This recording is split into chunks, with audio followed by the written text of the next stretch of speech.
Hello friends, welcome to the TN bankers YouTube channel. IBPS கிளர்க்கில் ஒரு மிகப்பெரிய happy news இருக்குது. ஐபிபிஎஸ் கேலண்டர் எப்போ வரும்? இன்சூரன்ஸ் எக்ஸாம் ஒன்று புதுசாக வரப்போகுது. எஸ்பிபிஓ கிளர்க்கோட எக்ஸாம் டேட், என்ஐஎஸோட எக்ஸாம் டேட், இது ஃபுல்லாக இந்த வீடியோவில் பார்க்க போகிறோம் ஃப்ரெண்ட்ஸ். அதுக்கு முன்னாடி நீங்கள் இந்த சக்ஸஸ் ஸ்டோரியை பார்க்காம இருந்திருந்தால் போயிட்டு பார்த்துட்டு வந்துடுங்க.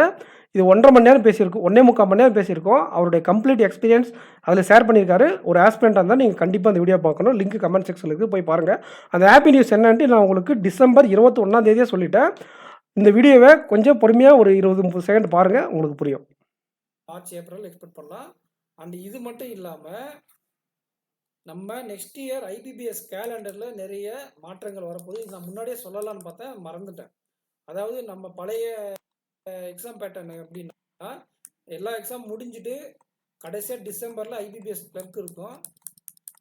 ஜனவரி நம்ம பொங்கல் டைமில், பொங்கல் வாரத்துக்கு அப்புறம் வந்து பார்த்தீங்கன்னா ஜனவரி மிட் இல்லைன்னா லாஸ்ட் வீக்கில் உங்களுக்கு ஐபிபிஎஸ் கிளர்க்கோடைய மெயின்ஸ் இருக்கும். இப்போ அதே மாதிரி பேட்டர்ன் கொண்டு வர சான்சஸ் அதிகமாக இருக்குது. பழைய பேட்டர்ன், பழைய கேலண்டரை ரீஆர்கனைஸ் பண்ணுறதுக்கு நிறைய வாய்ப்புகள் இருக்குது. நமக்கு ஜனவரி மிட் இல்லைன்னா ஜனவரி எண்டில் இந்த கேலண்டர் டேட் தெரிஞ்சிடும். ஸோ நமக்கு இது வந்து ரொம்ப பெனிஃபிட்டு. இது எப்படி ரொம்ப பெனிஃபிட்னா பார்த்தா ஃப்ரெண்ட்ஸ், இதை பாருங்கள். நம்ம இதை டிசம்பர் 21 சொல்லிட்டோம். நம்ம டெலகிராம் குரூப்லேயும் சொல்லியிருக்கோம். இது நம்மளுடைய, நான் சொல்கிறேன் இது மாதிரி வரும்ன்ட்டு. எப்போ கேலண்டர் வரும்னு கேட்டாங்க. இது எப்படி முக்கியமான விஷயம்னு கேட்டிங்கன்னா, உங்களுக்கு எந்த வகையில் யூஸ் ஆகும்னா, இப்போ நம்ம என்ன பண்ணிகிட்ருக்கோம், ரொம்ப ஸ்ட்ரகிள் பண்ணிகிட்ருக்கோம். ஆர்ஆர்பி எக்ஸாம் டைமில் நீங்கள் பட்டிருப்பீங்க ஒரு பாடுன்னா, அப்படி ஒரு அவதப்பட்டிருப்பீங்க. எப்படின்னா, ஆகஸ்ட்டில் ஃபஸ்ட் வீக்கு, செகண்ட் வீக்கில் ஆர்ஆர்பி ப்ரிலிம்ஸ் இருக்கும். அப்புறம் எண்டு தேர்ட் வீக்கில் எதுவும் இருக்காது. ஃபோர்த் வீக்கில் என்ன ஆகும்னா உங்களுக்கு ஐபிபிஎஸ் கிளர்க்கோட ப்ரிலிம்ஸ் இருக்கும். ஸோ ஆகஸ்ட் ஃபுல்லாக நீங்கள் ப்ரிலிம்ஸே ப்ரிப்பேர் பண்ணணும். ப்ரிலிம்ஸே அசால்ட்டாக விட்டாலே ப்ரிலிம்ஸில் போயிடுது. ஸோ போன வருஷத்துக்கு முன்ன வருஷம் 2 வச்சு பார்க்கும்போது ப்ரிலிம்ஸ் கொஞ்சம் காம்படிஷன் அதிகமாக இருந்ததால் ப்ரிலிம்ஸுக்கு நம்ம ஃபோக்கஸ் பண்ண வேண்டிய கட்டாயத்தில் இருந்ததால் ஆகஸ்ட் ஃபுல்லாக ப்ரிலிம்ஸ்லேயே போயிருமா. ஆகஸ்ட் ஃபஸ்ட் வீக்குனா நம்ம ஜூலை மிட்லேருந்தே ஒரு மாட்ரேட் டச் பண்ணால் ஜூலை மிட்லேருந்தே ஆகஸ்ட் எண்டு வரைக்குமே உங்களுக்கு 1.5 மாதம் நீங்கள் ப்ரிலிம்ஸ்லேயே ஒர்க் அவுட் பண்ண வேண்டிய கட்டாயத்துக்கு போயிடுறீங்க, ஸ்பீடு ஃபோக்கஸ் பண்ணி. அப்போ நீங்கள் மெயின்ஸுக்குன்னு தனியாக ப்ரிப்பேர் பண்ணுறது இந்த செப்டம்பர் ஃபஸ்ட் வீக்கு அப்புறம் தான். பார்த்தா செப்டம்பர் எண்டில் உங்களுக்கு வந்து பார்த்தா என்ன வந்துடும்னா ஆர்ஆர்பி வந்துடும். ஆர்ஆர்பி ஒன்ஸ் ஆர்ஆர்பி வந்ததும் RRB PO clerk, IBPS clerk தொடர்ந்து 3 மெயின்ஸு. இந்த 3 மெயின்ஸ் எழுதி முடிச்சுட்டு அடுத்த வாரமே போய் நம்ம ஐபிபிஎஸ் பிஓ மெயின்ஸ் எழுதணும். அந்த ஐபிபிஎஸ் பிஓ ப்ரிலிம்ஸு அது மட்டும் ஒன்று விட்டாங்களா, எக்ஸாம் டேட்டு கிளாஸு. இதுக்கு நடுவில் ஏற்கனவே நம்ம 4 எக்ஸாம் எழுதிக்கிட்டு இருந்தோம். RRB PO, RRB clerk, IBPS clerk mains எழுதிட்டு இருக்க டைமில் நடுவில் வந்தான் பாரு யார், இந்தியன் பேங்க்கு, எல்பிஓ.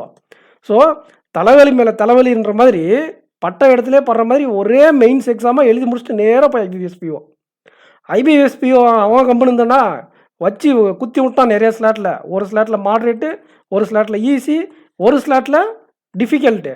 இவங்க எங்கே நம்ம ஃபெயிலியரோட பயப்படுறாங்க, டிஃபிகல்ட்டாக எழுதுறவங்க. மாட்ரேட் எழுதுன ஆஸ்பிரண்ட்ஸ் வந்து நம்ம பாஸ் பண்ணிடுவோம்லான்றாங்க. ஈஸியாக எழுதுறவங்க ஒருவேளை நம்ம மார்க் குறைச்சிட்டா என்ன பண்ணுறது, நம்ம ஃபெயில் ஆகிட்டு முக்கால்வாசி ஆஸ்பிரண்ட்டுக்கு பாஸ் பண்ணுற நம்பிக்கையே கிடையாது. நம்ம சேனல் ஒரே சேனல் மட்டும்தான் 48 கட்டாக போகிறோம். நீங்கள் ஒரு 46 அட்டெம்ப்ட் போட்டிருந்தா கூட நார்மலைஸ் ஆகி பாஸ் பண்ணுவீங்கன்னு நம்ம சொல்லியிருந்தோம். கேட்டு படித்தவங்க பொழைச்சிக்கிட்டாங்க. ஐபிபிஎஸ் பிஓ மெயின்ஸில் எல்லா சேனலும் 55, 56 சொல்லிட்டாங்க. இந்த கட்டப் நம்ம எங்கே போவோம், அட்டெம்ப்ட் 58 தான் இருக்குது, 54 தான் இருக்குது. நம்ம அக்யூரேசி நமக்கு தெரியுமே, இங்கிலீஷில் வராது. இந்த மாதிரி எவ்வளோ புலம்புனீங்க. அதுக்கு காரணம் என்ன காரணம்னா ஐபிபிஎஸ் காரணம் கிடையாது. அந்த டிஃபிகல்ட்டாக கேட்டது மாடரேட்டாக கேட்குறதெல்லாம் வழக்கமாக காலங்காலமாக நடக்கிறதா. என்ன காரணம்னா நீங்கள் 3 வாரம் ஃபுல்லாக மெயின்ஸே படிச்சுட்டு இருந்தீங்க. மெயின்ஸ் படிச்சுட்டு டக்குன்னு உங்களால் ஸ்பீடுக்கு ஐபிபிஎஸ் அப்படியே ஒரு மென்டலி எக்ஸாஸ்ட் ஆகிடுவீங்க. எக்ஸாஸ்ட் ஆகிட்டு அட போடான்ட்டு மார்க் டெஸ்ட்டு போகிறதே நிறைய பேர் போடாமல் வச்சுருந்துருப்பீங்க. கமெண்ட் பண்ணுங்கள் நீங்கள் இந்த மாதிரி மிஸ்டேக் பண்ணியிருந்தீங்களா, இனிமேல் பண்ணாதீங்க, கமெண்ட் பண்ணுங்கள் நீங்கள் பண்ணியிருந்தீங்களா. ஸோ இந்த மாதிரி நீங்கள் கேர்லெஸ்ஸாக எடுத்துகிட்டுப்பீங்க. ப்ரிலிம்ஸ் தானே, ஐபிபிஎஸ் பிஓ ப்ரிலிம்ஸ் தானே. இதனால் நீங்கள் ப்ரிலிம்ஸ் எக்ஸாமில் பாஸ் பண்ணிட்டீங்க நீங்கள் ப்ரிலிம்ஸ் எக்ஸாமு. ஆனால் நீங்கள் நம்பிக்கையோடு இருந்தீங்களா, நீங்கள் பாஸ் பண்ணிடுவீங்க. நீங்கள் ஈவன் டாப்பராக இருந்தாலும் நார்மலைசேஷனில் மார்க் போயிடுவோம். நம்ம ஏன் நமக்கு டிஃபிகல்ட் ஸ்லாட் வந்துச்சுன்னு எவ்வளோ புலம்பிப்பீங்க, எவ்வளோ மென்டல் டார்ச்சர் அனுபவிச்சிருப்பீங்க. இதுக்கெல்லாம் காரணம் இந்த எக்ஸாமு ஒன்றா வர்றது தான் காரணம். ஒரே எக்ஸாமாக எழுதிட்டு இருப்போம் அந்த 2 மாதத்தில். ஆக்சுவலாக இது வந்து நமக்கு முன்னாடி அப்படி கிடையாது. ஐபிபிஎஸ் கேலண்டரில் ஆகஸ்ட்டில் ஆர்ஆர்பி ப்ரிலிம்ஸ் இருக்கும். புரிஞ்சுதுங்களா? நமக்கு செப்டம்பர் லாஸ்ட் இந்த எக்ஸாம் முடிச்சுட்டு குறைஞ்சது 50 நாள் 45லேருந்து 50 நாள் மெயின்ஸுக்கு படிக்க டைம் இருக்கும். செப்டம்பர் லாஸ்ட் வீக்கில் உங்களுக்கு ஆர்ஆர்பி மெயின்ஸ் இருக்கும். அண்டு செப்டம்பருக்கு அப்புறம் அக்டோபரில் ஃபஸ்ட் வீக்கில் உங்களுக்கு ஆர்ஆர்பி கிளர்க்கோட மெயின்ஸ் இருக்கும். இதை முடிச்சுட்டு 15 நாள் அந்த 2 வாரம் கேப் இருக்கும். அந்த 2 வாரம் கேப்பில் தான் உங்களுக்கு ஆர்ஆர்பி பிஓ ஐபிபிஎஸ் பிஓ வரும். இந்த ஐபிபிஎஸ் பிஓ வர்றதுக்கு இன்பிட்வீன் நடுவில் 2 வாரம் கேப் இருக்கு இல்லையா, அந்த 1 வாரம் கேப்பில் கொண்டு வந்து ஐபிபிஎஸ் கிளர்க் மெயின்ஸை சொல்லிக்கிட்டாங்க. இந்த 45 நாள் நடுவில் கேப் இருக்கு இல்லையா, ப்ரிலிம்ஸ் முடிஞ்சு மெயின்ஸுக்கு ஆர்ஆர்பியில், அந்த கேப்பில் 1 வாரம் விட்டு நடுவில் கொண்டு வந்து கரெக்டாக நடுவில் கொண்டு வந்து ஐபிபிஎஸ் கிளர்க்கு ப்ரிலிம்ஸை சொல்லிக்கிட்டாங்க. இதனால் பாதிக்கப்பட்டது மென்டலி ஆஸ்பிரண்ட்ஸ் தான். கண்டிப்பாக நிறைய பேர் பாதிக்கப்பட்டிருப்பாங்க. இதனால் எக்ஸாமே பாஸ் பண்ணாமல் நிறைய பேர் இருக்கீங்க. கண்டிப்பாக எனக்கு தெரியும் நிறைய பேர் இருக்காங்க, எனக்கு சொல்லியிருக்காங்க. இந்த மாதிரி எக்ஸாம் டைம் மேனேஜ் பண்ண முடியாதனால ப்ரிலிம்ஸ் மெயின்ஸ் மேனேஜ் பண்ண முடியாதனாலே எக்ஸாம் மெயின்ஸ் ஒழுங்காக பண்ணாமல் இன்னும் 1 மார்க் 2 மார்க்கில் ஃபெயில் ஆனவங்க எவ்வளோ பேர் இருக்காங்க. இனி அடுத்த வருஷம் இந்த பிரச்சனை இல்லை. எப்படின்னு பார்த்தீங்களன்னா, இது நடுவில் இருக்கக்கூடிய அந்த எக்ஸாமை தூக்கி நமக்கு நவம்பர் மாதத்துலேயும் டிசம்பர் மாதத்துலேயும் போட்டாங்க. அப்போ பழைய காலத்தில் என்ன பண்ணுவாங்க, டிசம்பரில் ப்ரிலிம்ஸ் இருக்கும், ஐபிபிஎஸ் கிளர்க்கு ப்ரிலிம்ஸு, ஜனவரியில் மெயின்ஸ் இருக்கும். இப்போ என்ன பண்ணியிருக்காங்கன்னா, நவம்பரில் ஐபிபிஎஸ் ப்ரிலிம்ஸையும் ஐபிபிஎஸ் கிளர்க்கோட ப்ரிலிம்ஸையும், டிசம்பரில் ஐபிபிஎஸ் கிளர்க்குடைய மெயின்ஸையும் போட்டிருக்காங்க. இதனால் நம்ம என்ன பண்ணலான்னா, தாராளமாக ஆர்ஆர்பி எக்ஸாமுக்கு முன்னால் ஆர்ஆர்பி எக்ஸாம் மட்டும் படிங்க. அந்த கம்ப்யூட்டர் அவேர்னஸ்ஸு, ஜென்ரல் அவேர்னஸ் படிக்கிற டைமில் ஜென்ரல் அவேர்னஸ் படிக்கலாம். ப்ரிலிம்ஸ்க்கு ஃபோக்கஸ் பண்ணுற டைமில் ப்ரிலிம்ஸ் ஃபோக்கஸ் பண்ணலாம். இந்த எக்ஸாம் முடிச்சுட்டு வந்து 2 டேஸ் மெயின்ஸ், அதாவது ஆர்ஆர்பி மெயின்ஸ் எல்லாம் முடிச்சுட்டு வந்து 2 டேஸ் நீங்கள் ரெஸ்ட் எடுத்துகிட்டு 10 டேஸ் உட்காந்து ப்ரிப்பேர் பண்ணால் கூட ஐபிபிஎஸ் பிஓ ப்ரிலிம்ஸ் சூப்பராக பண்ணலாம். ஸோ பேக் டு ஃபார்ம்ன்ற மாதிரி பேக் டு பழைய காலண்டருக்கு ஐபிபிஎஸ் மூவ் பண்ணிக்கிறதுக்கு வெல்கம். ரொம்ப சூப்பராக ஆஸ்பிரண்ட் ஹெல்ப் பண்ணியிருக்கீங்க, ரொம்ப நன்றி. ஸோ இது உங்களுக்கு பயங்கரமான ஹாப்பி நியூஸ் தான் ஆஸ்பிரண்ட்ஸ். இப்போ உங்களுக்கு புரியாது, அந்த எக்ஸாம் டைம் வரும்போது தான் அது உங்களுக்கு, அதாவது போன வருஷம் பாதிக்கப்பட்டு இந்த வருஷம் பாஸ் பண்ணிக்கலன்னா அதோட அருமை உங்களுக்கு புரியும். ஸோ கேலண்டர் எப்போ அவுட் ஆகுன்னு பார்த்தீங்கன்னா, உங்களுக்கு அந்த வீடியோவில் சொன்ன மாதிரி ஜனவரி மிடில் அவுட் ஆகிடும். நம்ம அந்த வீடியோவில் சொல்லியிருப்போம் டென்டேட்டிவ்லி. அதில் ஒரு சின்ன சேஞ்சு, நான் பழைய டேட்டா படி டிசம்பரில் ப்ரிலிம்ஸ் இருக்குன்னு சொன்ன ஐபிபிஎஸ் கிளர்க்கு நவம்பரில் கொண்டு வந்திருக்காங்க. ஒன்றும் பிரச்சனை இல்லை.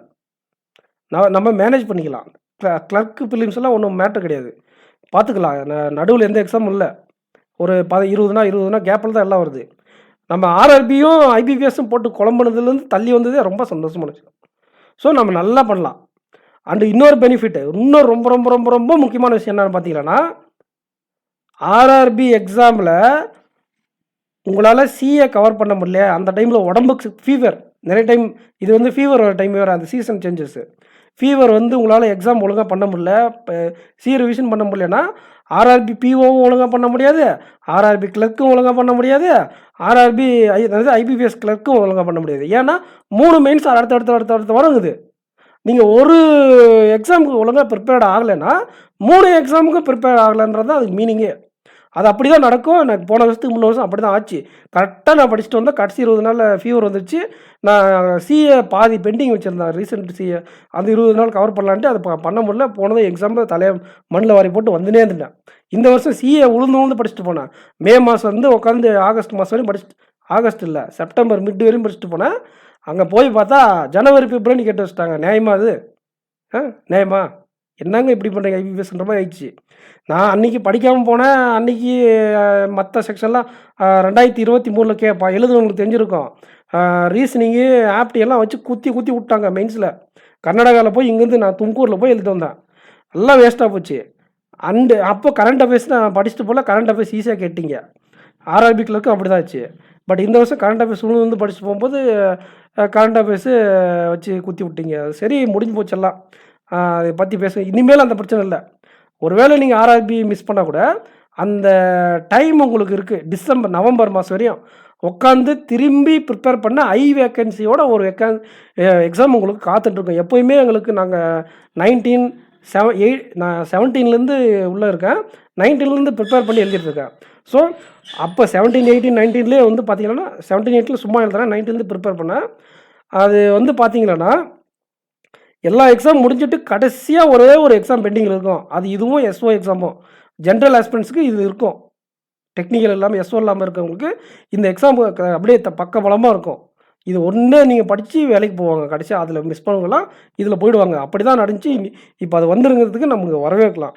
கேலண்டர் உங்களுக்கு ஐபிபிஎஸ் கேலண்டர் வந்து ஜனவரி மிட்டில் வந்துடும்.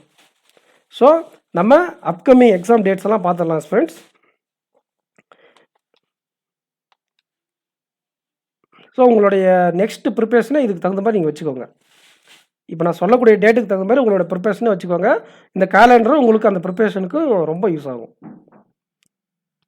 அண்டு இதை பாருங்கள், எஸ்பிஐ கிளர்க்கு டென்டேட்டிவ் டேட் என்னென்னு பார்த்தீங்கன்னா ப்ரிலிம்ஸ் February மாதம் 22, 27, 28 வருது. மெயின்ஸ் எக்ஸாம் April 10 வருது. வேகமாக போயிடலாம். உங்களுக்கு என்ஐசிஎல் அசிஸ்டண்ட்டு ப்ரிலிம்ஸ் ஜனவரி 27, மெயின்ஸ் மார்ச் 2ஆம் தேதி வருது. உங்களுக்கு எஸ்பிஐ பிஓ மெயின்ஸ் எக்ஸாக்டாக டேட் எனக்கு தெரியல, யாருக்குமே தெரியல. அப்ராக்சிமேட்டாக தான் April 2nd வீக் 3rd வீக்காக இருக்கும் அப்படின்னு மிடில் தான் தெரிஞ்சிருக்கு. எக்ஸாக்டாக இந்த டைமில் வரும்னு தான் சொல்ல முடியாது, தவிர எக்ஸாக்ட் டேட் தெரியல மெயின்ஸுக்கு. ப்ரிலிம்ஸுக்கு March 8ம் ஒரு 15ஆம் தேதி 2 நாள் நடக்க போகுது. இப்போ March 8ம் 15ம். ஆனால் எஸ்பிஐ கிளர்க் வந்து உங்களுக்கு ப்ரிலிம்ஸ் 3 நாள் நடக்குது. நார்மலைசேஷன்லாம் நிறையா நடக்கும். அதுக்கு தகுந்த மாதிரி நீங்கள் உங்களுடைய அட்டெம்ப்ட் அதிகமாக இருந்தால் நீங்கள் சேஃபு. நல்லா படிங்க ப்ரிலிம்ஸுக்கு. அந்த இந்த எக்ஸாம் இருக்குல்லையே என்ஐசிஎல் அசிஸ்டண்ட்டு ஜனவரி 27 வரப்போகுது. இன்னும் எத்தனை நாள் இருக்குது உங்களுக்கு? கிட்டத்தட்ட ஒரு 22 நாள் தான் இருக்குது. ஒழுங்காக படிங்க. எஸ்பிஐ கிளர்க்கு அப்ளை பண்ணாதவங்க அப்ளை பண்ணிக்கோங்க. லாஸ்ட் மினிட் வரை வெயிட் பண்ணாதீங்க. ஸோ உங்களுடைய நெக்ஸ்ட் ப்ரிப்பரேஷன் எப்படி இருக்குங்கிறதே இந்த ஐபிபிஎஸ் கேலண்டரை வச்சு next second half of the 2025 நம்ம டிசைட் பண்ணிப்போம். அதுக்கு முன்னாடி இப்போ நம்ம கையில் இருக்கக்கூடிய 3 இல்லை 4 ஆப்பர்ச்சுனிட்டி. அது என்ன அந்த குட் நியூஸ் அப்படின்ட்டு அந்த புது ரெக்ரூட்மெண்ட் என்னன்னு சொன்னோம் இல்லையா?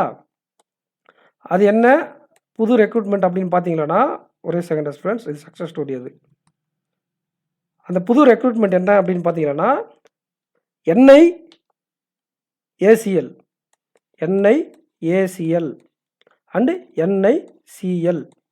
இந்த 2 எக்ஸாமில் ஏதாச்சும் ஒரு ஏஓ எக்ஸாம், அப்படி இல்லை இதுக்கு அவுட் ஆஃப் த சிலபஸில் UIIC உடைய அசிஸ்டண்ட்டு, அந்த அசிஸ்டண்ட் ரெக்ரூட்மெண்ட்டு எப்போ வரும்னா April 6ஆம் தேதி. April 6ஆம் தேதி NIACL assistant, NICL AO, NIACL AO, NICL AO, இந்த 2த்தில் ஏதாச்சும் ஒரு ஏஓ எக்ஸாம் வரும். அப்படி இல்லைனா UIC அசிஸ்டண்ட்டு. இது 3த்தில் ஏதோ ஒரு எக்ஸாம் April 6ஆம் தேதி புக் பண்ண போகிறாங்க TCS ஐஆரில். ஸோ இந்த எக்ஸாமில் இந்த NICL மட்டும்தான் கம்மி வேக்கன்சி வரும். மற்றபடி NIACL வந்தாலும் அதுவும் 500 வேக்கன்சிஸ்க்கு மேலே இருக்குது. UIC அசிஸ்டண்ட் வந்தால் தமிழ்நாட்டுக்கு நமக்கு எப்படியும் 60லேருந்து 90 வரையும் இருக்கும் வேக்கண்ட்டு. தமிழ்நாடு ஹெட் குவார்ட்டர்ஸ் அது, இந்த இன்சூரன்ஸ் கம்பெனி. அப்போ இதுவும் நம்ம ஒன் ஆஃப் தி மேஜர் எக்ஸாமாக கன்சிடர் பண்ணிக்கிட்டு நம்ம கையில் என்னென்ன எக்ஸாம் இருக்குதுன்னு பார்த்தீங்கன்னா, இதை பாருங்கள். இந்த இந்த ஃபஸ்ட் குவார்ட்டர் 2025 என்னென்ன எக்ஸாம் நம்ம கையில் இருக்குன்னா, இனிமேல் இதுக்கு முன்னாடி எந்த எக்ஸாம் நல்லா பண்ணலான்னு கூட பரவாயில்ல, இது நல்லா பண்ணால் போதும். என்ன நமக்கு வரப்போது NIACL உடைய அசிஸ்டண்ட்டு இருக்குங்களா, அப்புறம் SBI கிளர்க் இருக்கா, அப்புறம் SBI PO இருக்கா. இது ஆல்ரெடி நோட்டிஃபிகேஷன் வந்தது. இது மட்டும் இல்லாமல் உங்களுக்கு என்ன இருக்குது, புதுசாக வரக்கூடிய ஒரு April 6ஆம் தேதி புதுசாக ஒரு நோட்டிஃபிகேஷன் வரப்போகுது. April 6ஆம் தேதி எக்ஸாம் வரப்போகுது. நோட்டிஃபிகேஷன் இன்னும் ஒரு நெக்ஸ்ட் மந்தில் மிட்டில், இல்லைனா மார்ச் மிட்டில், March 1st இல்லைனா நெக்ஸ்ட் மந்தோட லாஸ்ட்டில் வரக்கூடிய வாய்ப்பு இருக்குது இதுக்கான நோட்டிஃபிகேஷன். ஸோ நம்ம கையில் இப்போ 4 எக்ஸாம் வெயிட்டிங்கில் இருக்குது, கன்ஃபார்மான நோட்டிஃபிகேஷன். இது இல்லாமல் அவுட் ஆஃப் த சிலபஸில் நிறைய நோட்டிஃபிகேஷன் வரும். ஸோ நம்ம அதெல்லாம் விட்டுட்டு இந்த SBIயோடைய கிளர்க் இருக்கு இல்லையா, இதுக்கு பீக் ப்ரையாரிட்டி கொடுங்க, அதிகமான முக்கியத்துவம் கொடுத்து நம்ம படிப்போம். என்ஐஎஸ்எல் அசிஸ்டன்ட் எஸ்பிஐபிஓ இந்த புதுசாக வரக்கூடிய நோட்டிஃபிகேஷன். இந்த எக்ஸாம் நம்ம கிடைச்சா நம்ம இருக்கிற இந்த வருஷம் பாஸ் பண்ணிட்டு போகிறவங்களுக்கு வாழ்த்துக்கள். பாஸ் பண்ண முடியாதவங்களுக்கு அதை விட பெரிய வரப்பிரசாதம் எதுவுமே கிடையாது. இந்த 3 எக்ஸாமும் இப்போ பாஸ் பண்ணி போகிறத விட எல்லா இப்போ ரிசல்ட் வந்து பாஸ் பண்ணி போகிறாங்க இல்லையா, அதை விட பெஸ்ட்டான போஸ்ட் இது. ஸோ ஆனால் எஸ்பிஐ கிளர்க்கு கன்ஃபார்மாக கிராக் பண்ணிடலாம் ஒழுங்காக படித்தா. இது ஒருவேளை நமக்கு கடவுள் ஆசீர்வாதம் இருக்குது, இதனால தான் நம்ம இத்தனை வருஷமாக பாஸ் பண்ணாமல் இருக்கோம் அப்படின்னா, இந்த ஏப்ரல் 6ஆம் தேதி வரக்கூடிய எக்ஸாமும் இந்த என்ஐஎஸ்எல் அசிஸ்டண்ட்டும் கிடைச்சா ரொம்ப ரொம்ப ரொம்ப ரொம்ப லைஃப் என்ஜாய் பண்ணக்கூடிய வேலை இதெல்லாம். கண்டிப்பாக ட்ரை பண்ணுங்கள். ஹார்ட் கோர் உங்களுடைய எஃபர்ட்டை முழுமையாக போடுங்க. நம்ம டிஎன் பேங்கர்ஸ் சேனல் கூட ஜாயின் பண்ணிகிட்டே இருக்கு. உங்களுக்கு கம்ப்ளீட்டாக இந்த மாதிரி கைடன்ஸ் கொடுத்துருவேன். எந்த டைமில் நீங்கள் எப்படி எக்ஸாம் ப்ரிப்பேர் பண்ணணும், எந்தெந்த டைமில் எப்படி ப்ரிப்பரேஷனை வச்சுக்கணும், எக்ஸாம் எப்படி இருக்கும், எக்ஸாம் கட் ஆஃப் எவ்வளோ ஒர்க் இருக்கும், அதுக்கு தகுந்த மாதிரி நீங்கள் உங்களுடைய ப்ரிப்பரேஷன் வச்சுக்கணும். நீங்கள் ப்ரிலிம்ஸில் எவ்வளோ அட்டன் பண்ணி தான் கிளியர் பண்ணலாம். அந்த கட் ஆஃப் நான் முன்னாடியே சொல்லிடுவேன். Possible cut off, least possible cut off, நம்ம சொல்லக்கூடியது லீஸ்ட் பாசிபிள் கட் ஆஃப். இந்த மார்க் எடுத்தாலே உங்களுக்கு வேலை கிடைச்சிடும். அப்படிங்கிற மாதிரி ஒரு கட் ஆஃப் சொல்லுவோம். அதுக்கு மேலே நீங்கள் அட்டன் போட்டு, நான் குட் அட்டன்ட்டு ஒன்று சொல்லுவோம், அதுக்கு மேலே நீங்கள் அட்டன் போட்டிருந்தாலும் நீங்கள் போய்ட்டு மெயின்ஸுக்கு படிக்க ஆரம்பிச்சிடலாம். மற்ற சேனலில் அவங்களுடைய எக்ஸ்பர்ட் அவங்க நல்லா சொல்கிறாங்க. என்னுடைய எக்ஸ்பீரியன்ஸ் வச்சு நான் சொல்கிறேன். என்ன சொல்கிறேன்னா, இந்த அட்டெம்ப்ட் போட்டு தான் நீங்கள் பாஸ் பண்ணிடுவீங்கன்னு சொல்கிறேன். நீங்கள் போய் அதை வச்சு படிச்சுக்கோங்க. இதுக்கு முன்னாடி எல்லா எக்ஸாமும் அப்படி தான் நடந்தது. எக்ஸப்ட் ஆர்ஆர்பி கிளர்க்கில் ஒரு 5 மார்க்கில் நான் கம்மியாக சொல்லிட்டேன். அது எல்லா டைமும் அப்படி நடக்காது. பட் ஆனால் நம்ம சொல்லக்கூடிய குட் அட்டெம்ப்ட் நீங்கள் இதுக்கு முன்னாடி எல்லா எக்ஸாமும் நடந்திருக்கு. IBPS PO, RRB PO, final cut off, RRB PO mains and NIACL assistant எல்லாத்தையும் நம்ம சொன்ன கட் ஆஃப் அப்படியே எக்ஸாக்டாக வந்திருக்கிறதால நீங்கள் தைரியமாக டிஎன் பேங்கர்ஸை நம்பி நம்மளுடைய குட் அட்டெம்ப்டையும், நம்மளுடைய exam study planar, exam strategy and அது மட்டும் இல்லாமல் இந்த மாதிரி எக்ஸாம் டேட் இன்ஃபர்மேஷன் இப்போ நான் என்ன சொன்னேன் யாருக்குமே தெரியாது. ஈவன் சங்கல்ப் சாரே இன்றைக்கி தான் சொல்கிறாரு. ஐபிபிஎஸ் கேலண்டரில் சங்கல்ப் ஆகாஷ் ஜாதவ் சார் ஐபிபிஎஸ் கேலண்டரில் இன்றைக்கி தான் சேஞ்சஸ் நடக்குது அப்படின்னு சொல்கிறாரு. பட் ஆனால் நான் உங்களுக்கு டிசம்பர் 21ஆம் தேதி ஐபிபிஎஸ் கேலண்டரில் சேஞ்சஸ் வரும் நான் எக்ஸ்பெக்ட் பண்ணுறேன். இது என்னுடைய எக்ஸ்பீரியன்ஸில் சொல்கிறேன். அது கோவிட்னால சேஞ்சஸ் பண்ணாங்க, மாற்றாமல் வச்சுருக்காங்க. எலெக்ஷன்லாம் முடிஞ்சிச்சு. போன வருஷம் எலெக்ஷன் இருந்தனால சேஞ்ச் பண்ணல. இந்த வருஷம் எலெக்ஷன்லாம் முடிஞ்சு கவர்மெண்ட் ஃப்ரீயாக இருக்குது. கண்டிப்பாக சேஞ்ச் பண்ணுவாங்க அப்படின்னு நான் கெஸ் பண்ணேன். கண்டிப்பாக அதே மாதிரி சேஞ்ச் பண்ணியிருக்காங்க. ஸோ என்னுடைய எக்ஸ்பீரியன்ஸ், என்னுடைய எப்படி சொல்கிறது, எக்ஸ்பீரியன்ஸ் எப்போயுமே ரொம்ப ஒரு படி மேலே தான். எக்ஸ்பீரியன்ஸோடு சேர்ந்து ப்ராக்டிஸ் இருந்துச்சுன்னா கண்டிப்பாக எவ்வளோ பெரிய எக்ஸாமை கிராக் பண்ணலாம். என்னுடைய எக்ஸ்பீரியன்ஸை யூஸ் பண்ணி நீங்கள் ப்ராக்டிஸ் பண்ணுங்கள். கண்டிப்பாக நீங்கள் எக்ஸாம் கிராக் பண்ணலாம். நானும் ரெகுலேட்டரி பாடி எக்ஸாமுக்காக ஒரு சில எக்ஸாமுக்காக வெயிட் பண்ணிகிட்ருக்கேன். கண்டிப்பாக கிராக் பண்ணிட்டு உள்ளே போகலாம். Thank you friends. இந்த வீடியோ பிடிச்சிருந்தா லைக் பண்ணுங்கள். நெக்ஸ்ட் வீடியோவில் மீட் பண்ணலாம். அதுக்கு முன்னாடி இந்த சக்ஸஸ் ஸ்டோரி பார்க்காம வந்தால் போயிட்டு பார்த்துருங்க. So thank you friends. நெக்ஸ்ட் வீடியோவில் மீட் பண்ணலாம். 3333 சப்ஸ்கிரைப் வந்திருக்கீங்க. ரொம்ப நன்றி. தேங்க்யூ.